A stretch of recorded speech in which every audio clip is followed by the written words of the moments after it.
Welcome back, guys. Scott with Whiskey Curious.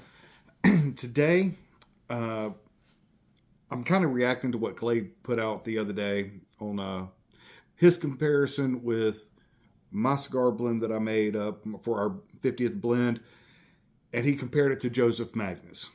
Well, clearly, it was made to be similar to Crittenden's Cut Above Stogie Batch 2.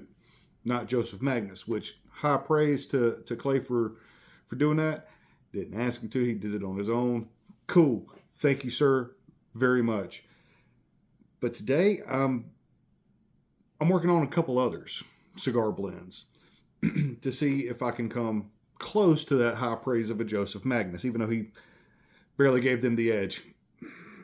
This is just a hobby for me, so it's not like I'm doing this for a full-on job. I'm not making any money off of this. It's just for grins and giggles, as they say. But in this one, I got my base is going to be the Eagle Rare. I got my wine influence from the Angel's Envy. I got a little bit of oakiness coming in from the Woodford Reserve Double Oak. Now, pay no attention to the one here in the middle. That's just my big Infinity bottle, just sitting there. I moved the other ones off so you can have some reference of what we're working with. And to add a little bit of smoke, we got the Port Charlotte 10-year right here. So, got to have some smoke in there. It's a cigar blend, right? So I already measured them all out. Normally I just free ball and try to throw them in, but, we got one made up. And Clay, I got you, buddy. I got you. This is really good. I wish I had that cigar, the original one here. But I just made this up. I got my science equipment right here in front of me. So it's not like 4 days into it. No, I literally just made it. And I got my recipe wrote down in my notebook right here next to me. So I'm going to do a couple of these. Let's see if I can find one that's even better. So I guess that's good news for you and good news for me because I get to drink whiskey. I mean, it's always a good day, right?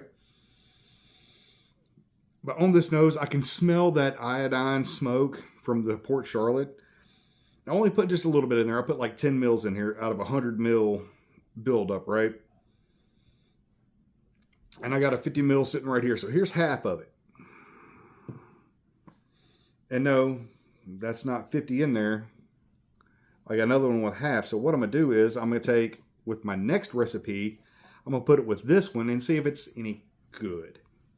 Because, curious, I want to see how things play out, right? But right away on the nose, you get a touch of sweetness way off in the distance that you would normally find. I'm not finding any heavy wine influence. I'm not finding any extra oaky influence either that you get from the Double Oak or the Angel's Envy. But, hey, let's dive in and find out how it is. Let's try it. Okay. It's a little thin but oily. It's not very coating, but it is just, I guess that's the Scotch just kind of breaking everything down. I mean, it's really thin like water. I'm not a big fan of this one. I'm more of a fan of the other one, the first one that I did. It probably needs some time to get together, which is why it's going to be a while before you get to sample that one, Clay, because I literally mixed them up. They sat here, and I poured them straight off in the glass and into the bottle. So we went straight from making to filming. So batch 2, not so much. I mean, we'll have to go back and check on it in a couple days. But as for now, I'm not sold on this one, not compared to the original. But we got other bottles, and we're going to try the recipes and see if we find one that's actually better than a Magnus. Since you want to compare it to Magnus, we'll try that. And I've never had it, so I don't know. So y'all stay curious. We'll see you in the next one.